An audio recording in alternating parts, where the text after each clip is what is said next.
Assalamualaikum warahmatullahi wabarakatuh. Halo pemirsa, apa kabar Anda hari ini? Beragam informasi akan kami sajikan dari wilayah Pulau Sumatera. Bersama saya Wanasari, inilah kabar Sumatera selengkapnya.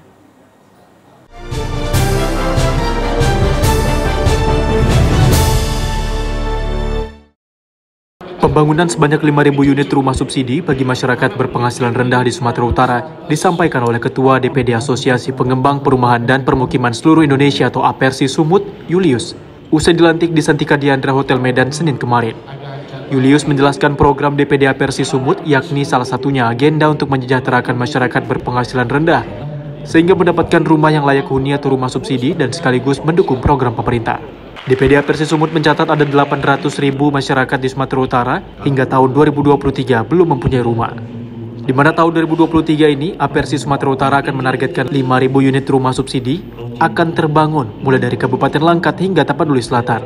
Sehingga pembangunan perumahan bagi masyarakat layak huni menjadi potensi pendapatan asli daerah bagi pemerintah Provinsi Sumatera Utara.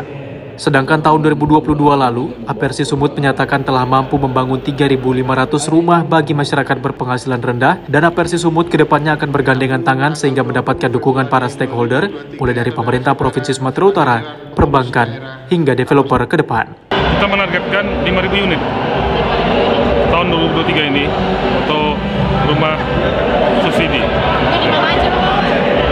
Tersebar dari Kabupaten Langkat sampai dengan Tarsel ya? Tarsel. Ya.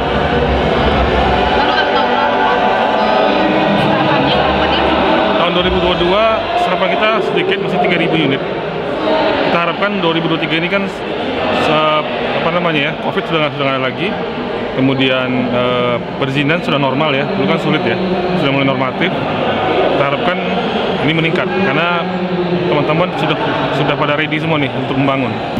Dalam acara pengukuhan pengurus DPD APERSI Sumut dirangkai dengan penyerahan bendera organisasi dari Ketua DPP APERSI Junaidi Abdillah kepada Ketua DPD APERSI Sumut Julius.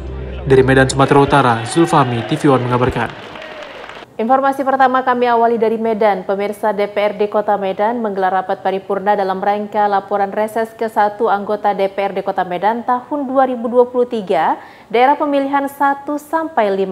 Dalam rapat paripurna ini, masalah pelayanan kesehatan, penanganan banjir, infrastruktur, dan pelayanan publik menjadi topik utama pengaduan masyarakat kepada anggota DPRD.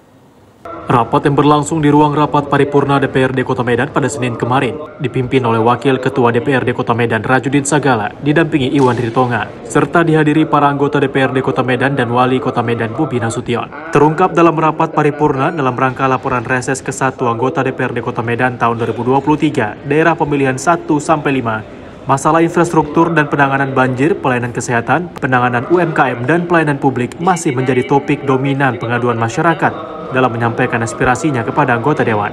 Dalam laporan reses yang dibacakan oleh masing-masing perwakilan anggota Dewan dari daerah pemilihan 1-5, menyebutkan bahwa hampir di setiap daerah pemilihan terdapat 4 masalah tersebut yang banyak dikeluhkan oleh masyarakat. Masalah infrastruktur antara lain perbaikan drainase, perbaikan jalan, penerangan jalan, serta pengerukan dan pelebaran sungai yang dapat menyebabkan banjir dan kemacetan. Masalah pelayanan kesehatan seperti masih banyaknya masyarakat yang belum mengerti terkait program UHC yang diberikan pemerintah Kota Medan. Untuk penanganan UMKM juga menjadi perhatian pemerintah karena sangat berpengaruh dengan kestabilan pertumbuhan ekonomi pasca pandemi. Terkait pelayanan publik meliputi pelayanan pengurusan izin dan masalah pelayanan keamanan, mulai dari pencurian dan penyalahgunaan narkoba serta premanisme. Pertama terkait layanan kesehatan. Walaupun Medan sudah UHC, cuman masih banyak warga yang belum tahu proses cara masuk ke rumah sakit. Nah, masih ditemukan ada kesulitan bagi masyarakat. Makanya itu telah kami sampaikan supaya ada sosialisasi yang masif dari pihak dinas kesehatan sampai ke puskesmas supaya warga itu tahu bahwa sekarang Medan itu sudah UHC, cukup menggunakan KTP dan KK saja, langsung ke rumah sakit. Kalau memang itu ada rujukan dari puskesmas, itu langsung dilayani tanpa menggunakan bayar apapun. DPRD Kota Medan berharap pemerintah Kota Medan dapat menindaklanjuti laporan hasil reses ke-1 anggota DPRD Kota Medan tersebut. Dari Medan, Sumatera Utara, Zulfahmi, TV One mengabarkan. Gubernur Sumatera Utara Edi Rahmayadi melantik dan mengukuhkan Satuan Pendidikan Aman Bencana tingkat cabang Dinas Pendidikan Kota Sibolga di lapangan SMA Matauli Pandan. Di wilayah cabang Dinas Pendidikan Kota Sibolga sendiri terdapat 15 sekolah yang dikukuhkan dalam Satuan Pendidikan Aman Bencana, terdiri dari sekolah menengah atas dan sekolah menengah kejuruan.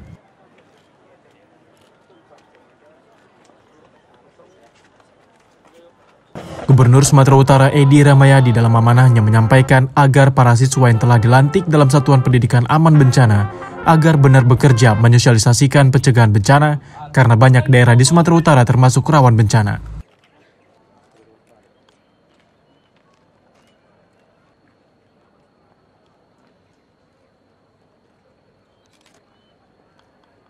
Tak hanya itu, Edi juga berpesan agar para siswa yang dilantik sebagai Satuan Pendidikan Aman Bencana agar menjaga kelestarian alam dan tidak melakukan pengerusakan.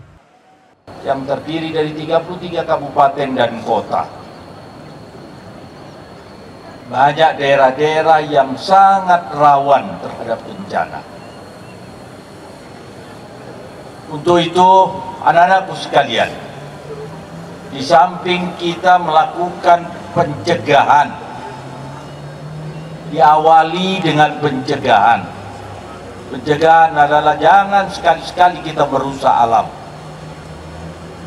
Kita berikan edukasi, sosialisasi kepada masyarakat.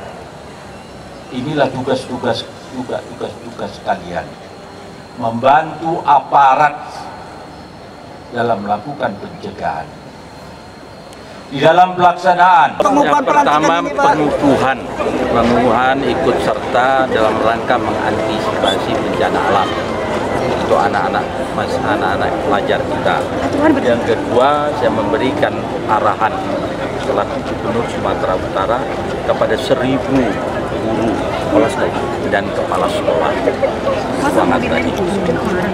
Arahkan agar dapat mendidik, memberikan budi pekerti kepada murid-murid kita, karena murid-murid kita adalah penerus bangsa di kemudian hari. Pak Gus, ini untuk di Sibolga saya atau bagaimana? Sumatera Utara dia.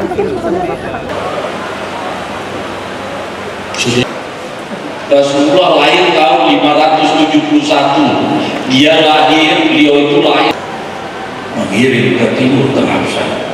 Adalah tahun bagus, makanya namanya baru.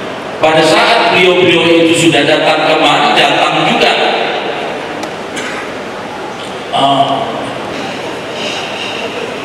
kepala sekolah. Pelan-pelan ini sambil apa yang mau saya omongin ini? Sementara itu, Kadis Pendidikan Sumatera Utara Asren Nasution menyampaikan dilibatkannya para siswa SMA dan SMK di wilayah cabang Dinas Pendidikan Kota Sibolga ke dalam Satuan Pendidikan Aman Bencana dikarenakan para siswa kerap terdampak sebuah peristiwa bencana. Sangat penting karena siswa itu objek dan subjek sekaligus. Karena apabila terjadi satu bencana di sekolah, maka langkah pertama adalah siapa yang berada di wilayah kebencanaan itu. Gurunya, penjaga sekolahnya, masyarakatnya yang ada di wilayah sekolah. Oleh karenanya, karena komunitas masyarakat kita ada di sekolah-sekolah, maka itu dulu yang kita lakukan. Berarti intinya Pak, para siswa dituntut untuk tanggap terhadap bencana. Sangat benar.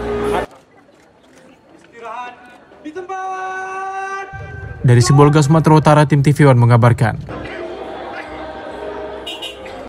Setelah 16 tahun dimekarkan dari Kabupaten Asahan, Kabupaten Batubara di bawah kepemimpinan Bupati Zahir akhirnya dapat membangun kantor bupati untuk pertama kalinya.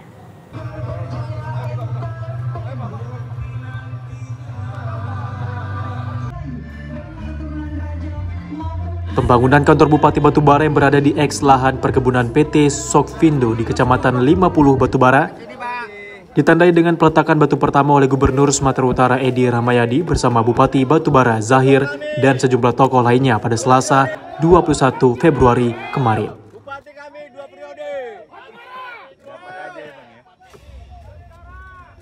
Rencananya selain akan dibangun kantor bupati, di atas lahan seluas 60 hektar tersebut juga akan dibangun komplek perkantoran Pemkab Batubara. Edi Rahmayadi mengapresiasi Pemkab Batubara yang akan membangun kantor bupati. Sebagai bentuk apresiasi itu, Edi berkenan melakukan peletakan batu pertama dan menyumbang 25.000 sak semen.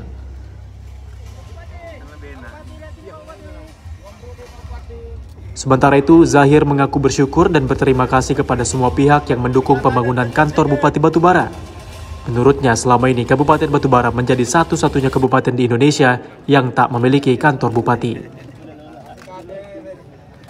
Itu pertama untuk kantor kabupaten ini. Insya Allah berkah.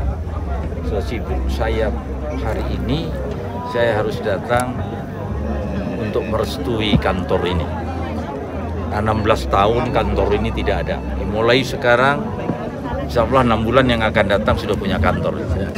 Alhamdulillah, yang kita impikan ikon Batubara dengan perjalanan yang panjang, berkat doa masyarakat Batubara, semua stakeholder yang mendukung, akhirnya kita letakkan batu pertama. Insya Allah dilanjutkan sampai selesai bangunannya.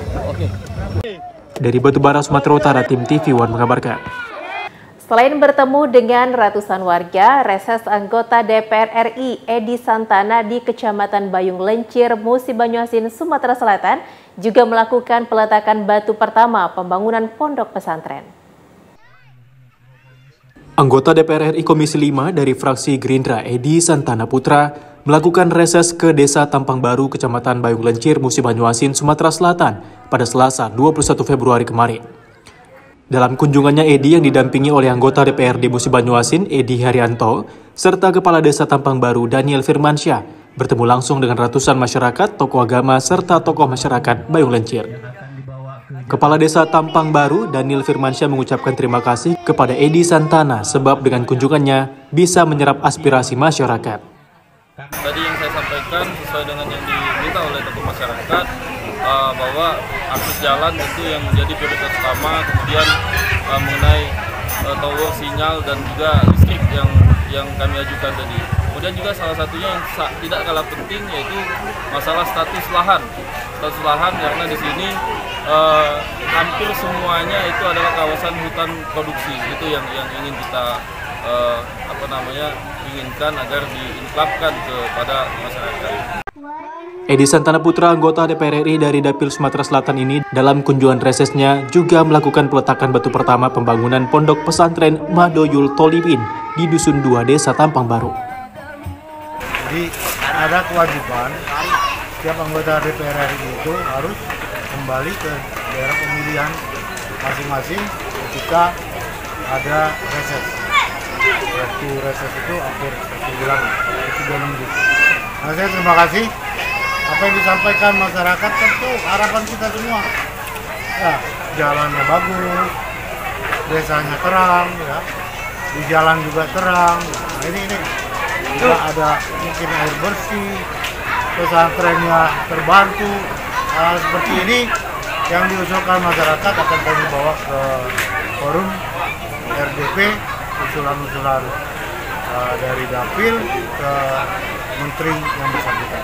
Warga juga berharap atas kunjungan reses Edi Santana Putra ini, kemajuan desa khususnya di Kecamatan Bayung Lencir akan terus meningkat. Warga pun berharap Edi Santana dapat maju menjadi orang nomor 1 di Sumatera Selatan. Dari Musi Banyuasin, Sumatera Selatan, Puja Kusuma dan Selamat Caniago, TV One mengabarkan.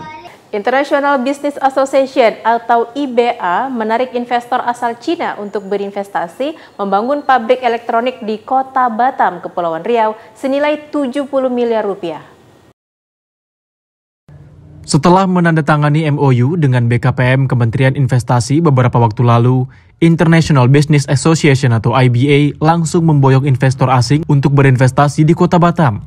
Dalam investasi ini, salah satu investor dari Cina melirik investasi dalam sektor pembangunan pabrik di kawasan industri untuk komponen elektronik dengan senilai 70 miliar rupiah. Ini merupakan bentuk keberhasilan International Business Association dalam mencari investor untuk berinvestasi di negara Indonesia. Investor Cina, Carr, menyampaikan informasi kemudahan berinvestasi di Kota Batam berasal dari IBA, sehingga ia tertarik menanamkan modalnya dengan membuka pabrik pembuatan perangkat elektronik. Selain itu, posisi Batam yang strategis mempermudah pengiriman produksi, baik Amerika maupun Eropa. Batam juga memiliki banyak tenaga kerja produktif sehingga meningkatkan produktivitas perusahaan. And currently I'm running this factory here. So let me give you an introduction about this factory. So our product is an atomizer and mainly export to the USA and Europe market. And before we have a factory in Shenzhen, and now we are moving to Batam, Indonesia. Because first we know the association, the IBA association, they help me a lot with tax, legal, and labor, some consulting work. In the first place, save us a lot of time. So and in Batam we found so many great and brilliant young people who can work in our factory. So that's a great point. And third is near to Singapore. So when we export stuff to Europe, to America, it's easier to find a way, find a route here, and the transportation cost is cheaper. So that's what make us to set a factory here. Jadi kita juga sangat berterima kasih kepada BKPM telah memberi kepercayaan kepada kita untuk membawa investor ke sini.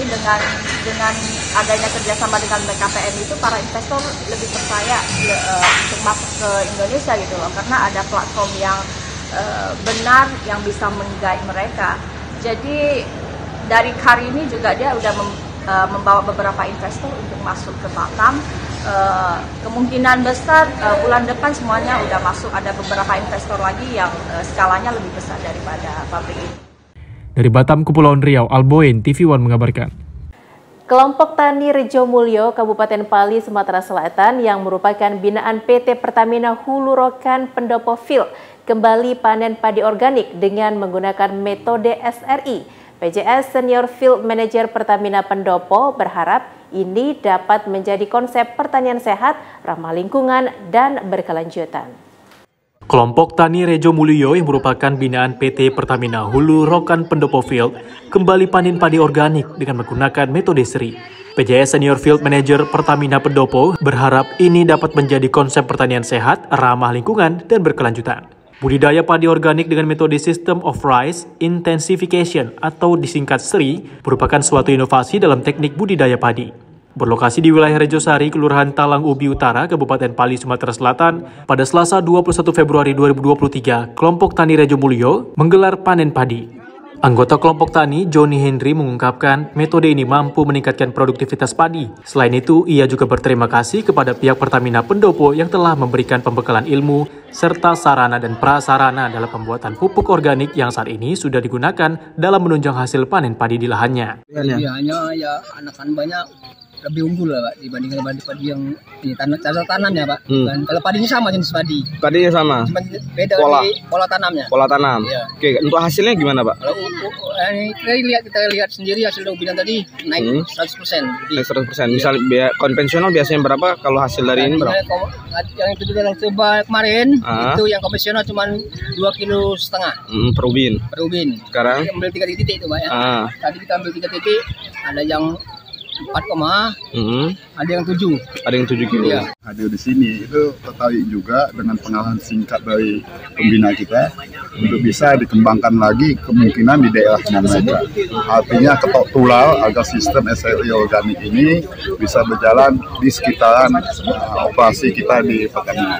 Harapan kita sih bahwa Pertamina bisa ambil peran untuk pengembangan salah satu bentuknya yaitu dalam pertanian ini di sekitaran masyarakat populasi kita ini.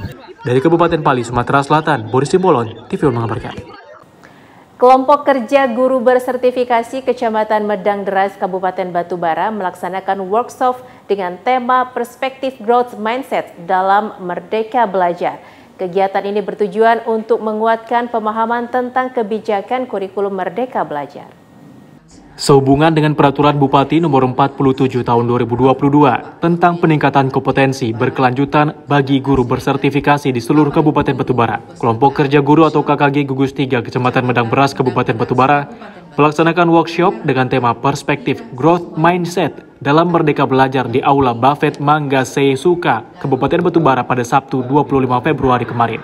Acara ini dihadiri oleh PLT Kepala Dinas Pendidikan Batubara dan Komisi C DPRD Batubara. Dengan diikuti 116 orang peserta, terdiri dari 27 kepala sekolah sertifikasi dan 89 guru sertifikasi baik ASN dan non-ASN. Kami dari Gugus 3 Kecamatan Medang Deras melakukan agenda-agenda berupa peningkatan kompetensi guru-guru.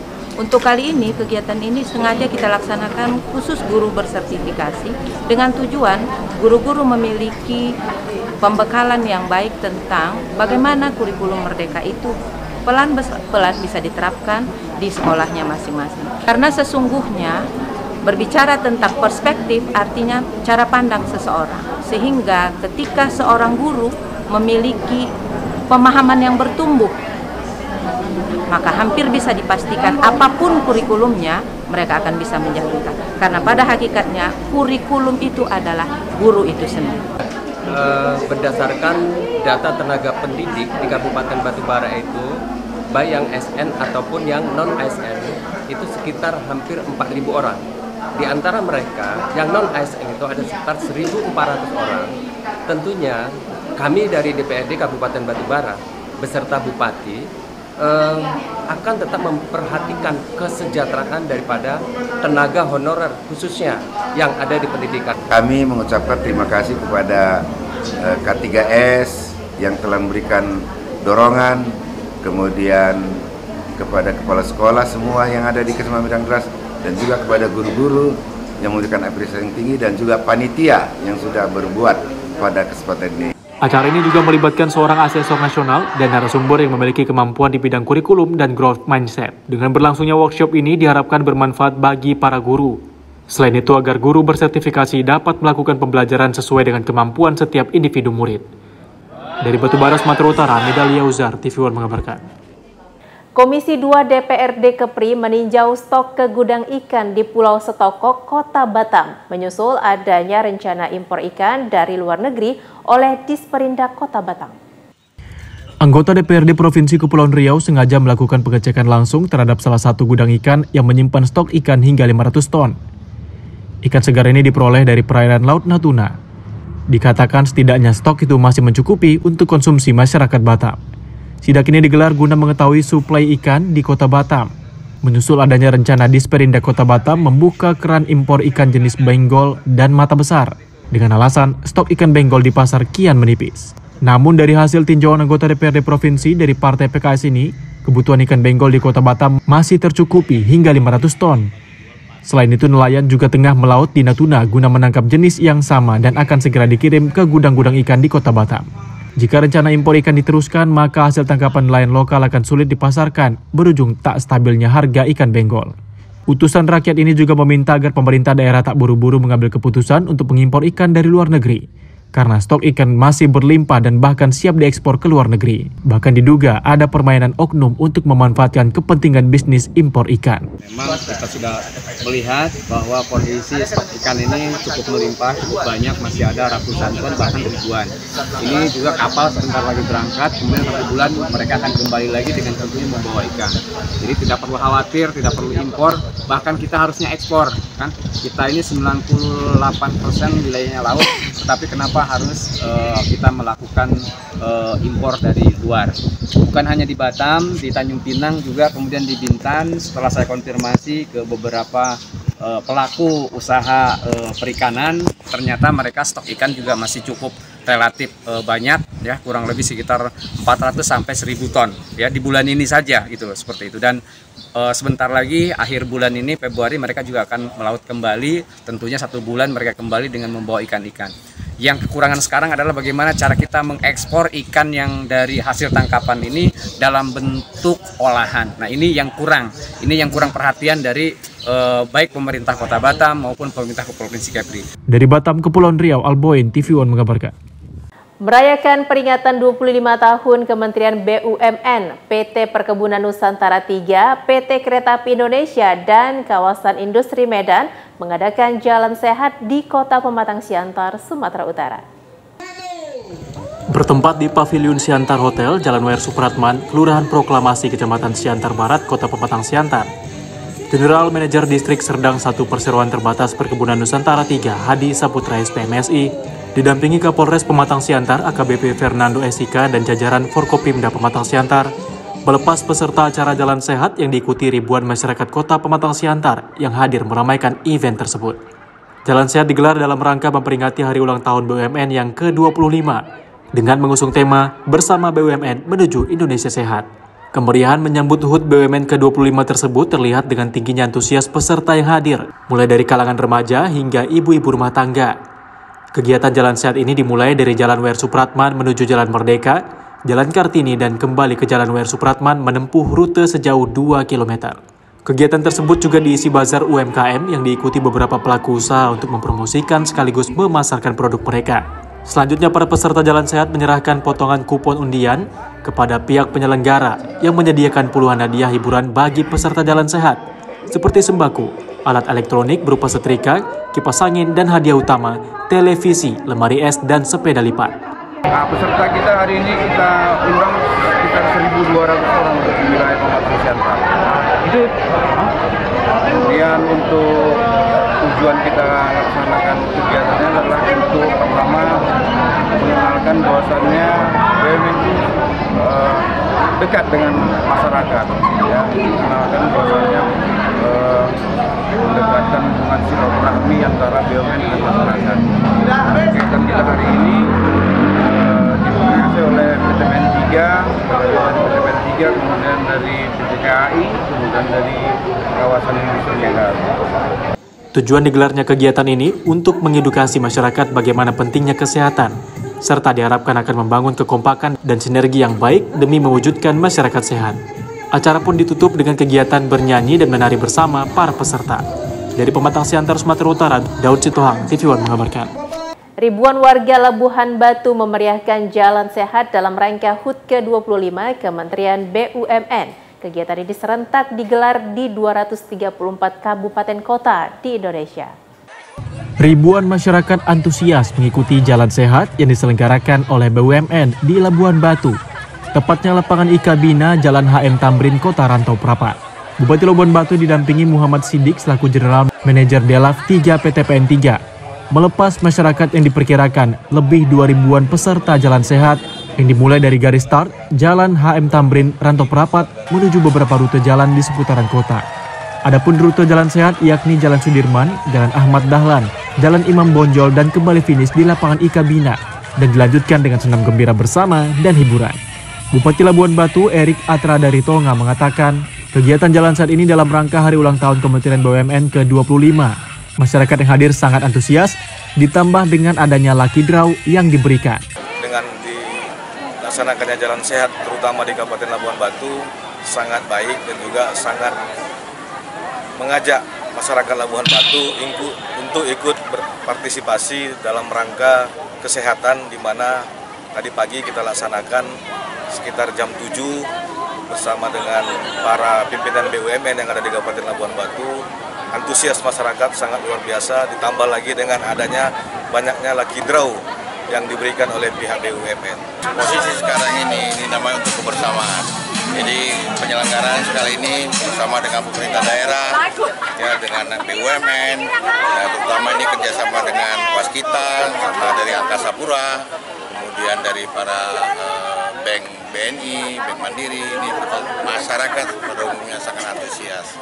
Hari ini sangat menggembirakan di mana Pak Bupati ikut bersama, melepas jalan sama, berbagi hadiah bersama, kemudian ya kita lihat pergerakan UMKM, kita harapkan bersama BUMN kita bisa ciptakan masyarakat sejahtera. Jalan Sehat bersama BUMN dalam rangka memperingati 20 tahun Kementerian BUMN ini dilaksanakan di 234 kabupaten kota di Indonesia. Dari Labuhan Batu, Sumatera Utara, Edisha Putra, TV One mengabarkan. Sebagai bentuk dukungan pada ajang internasional F1 H2O di Kabupaten Toba, Sumatera Utara, pemerintah Kabupaten Dairi melaunching kopi kapsul Sidikalang dan Tenun pada event Dairy's Cultural Nights Dinner. Event bergengsi kejuaraan dunia F1 H2O Powerboat Lake Toba di Balige, Sumatera Utara. Pemkab Dairi menggelar Dairy's Cultural Night Dinner.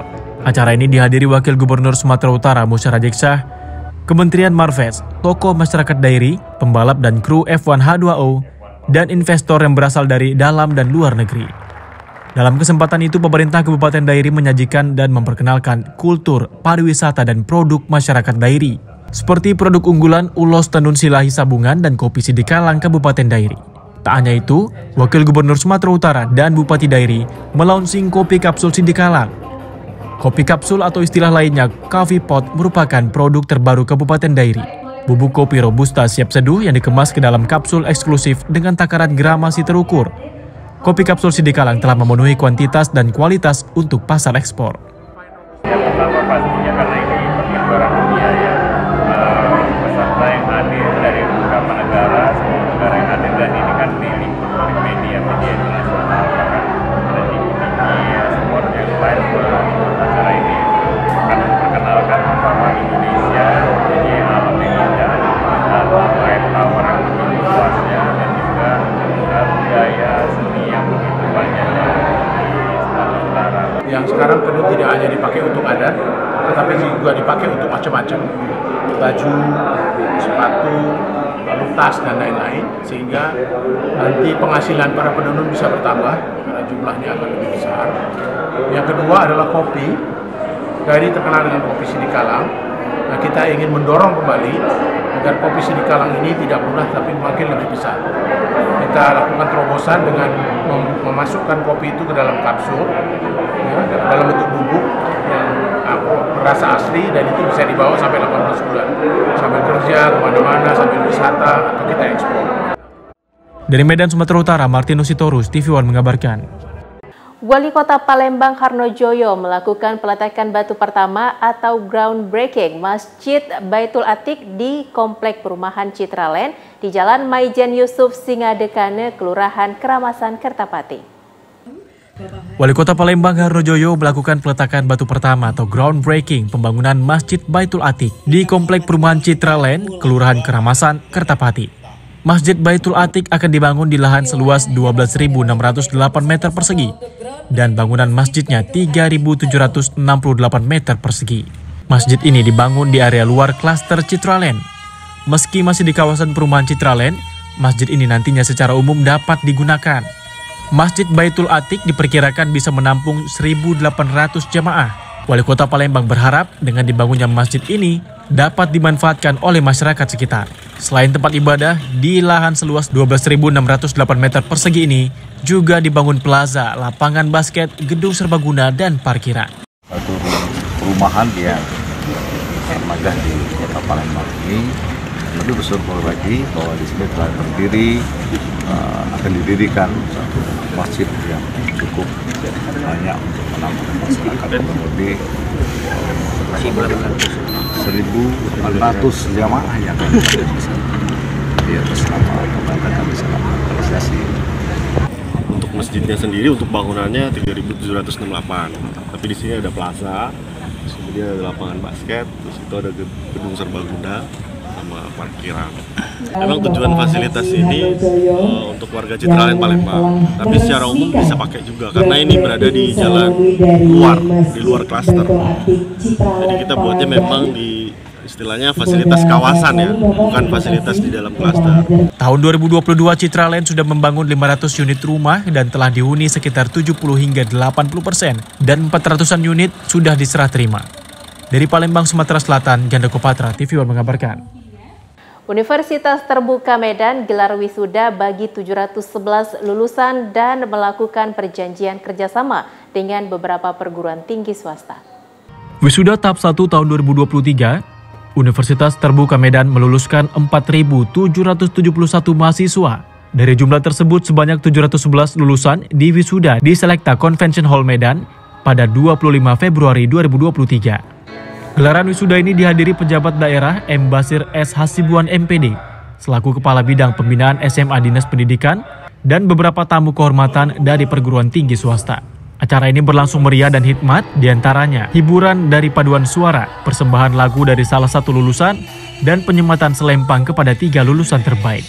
Pada kesempatan yang bersamaan, Universitas Terbuka Medan melangsungkan penandatanganan perjanjian kerjasama dengan beberapa perguruan tinggi swasta. Dalam mengemban amanah yang dimandatkan oleh Kementerian Pendidikan, Kebudayaan, Riset, dan Teknologi, Universitas Terbuka harus berperan aktif meningkatkan jumlah angka partisipasi kasar atau APK perguruan tinggi di Indonesia dengan meraih 1 juta mahasiswa. Yang hadir adalah 711 mahasiswa dari 4.700 mahasiswa yang lulus yudisium di masa periode 1 2022 kemarin. Harapan kita adalah mereka menjadi alumni yang membanggakan di masyarakat karena mereka sudah mengikuti proses pembelajaran di Universitas Terbuka selama satu kohort mereka mengikuti.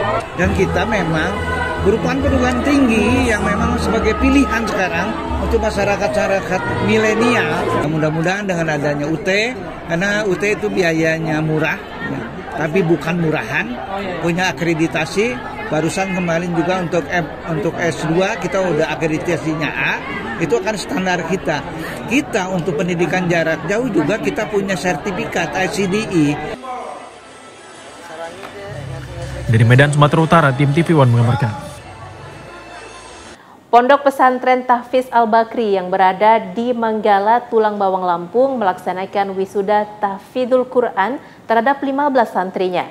Momen tersebut juga dirangkai dengan memberikan penghargaan terhadap para santri yang berprestasi oleh Haji Syah Amar Doris selaku Ketua Yayasan mewakili Haji Abu Rizal Bakri selaku pendiri pondok pesantren. Pondok pesantren yang didirikan oleh Abu Rizal Bakri yang berada di Tulang Bawang, Lampung ini dalam rangka haflah akhir Rusana Wisuda Tahfidzul Quran pada Jumat 24 Februari 2023 melakukan wisuda terhadap 15 santri yang hafal Al-Quran.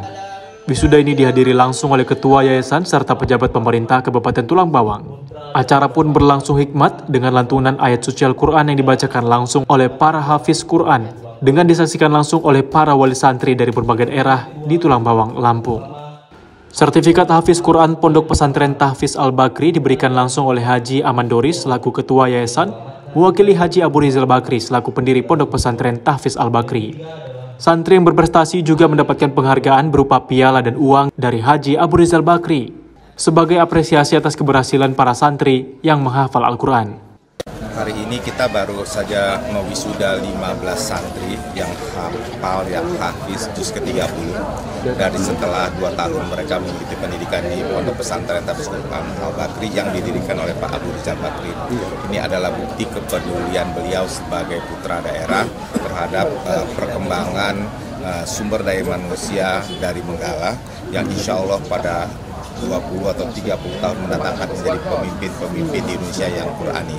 Pemda dan masyarakat Tulang Bawang sangat mengapresiasi dan berterima kasih. Eksistensi dari pondok ini tentu akan memberi Tulang Bawang lebih maju, terutama dalam aspek pengembangan sumber daya manusia.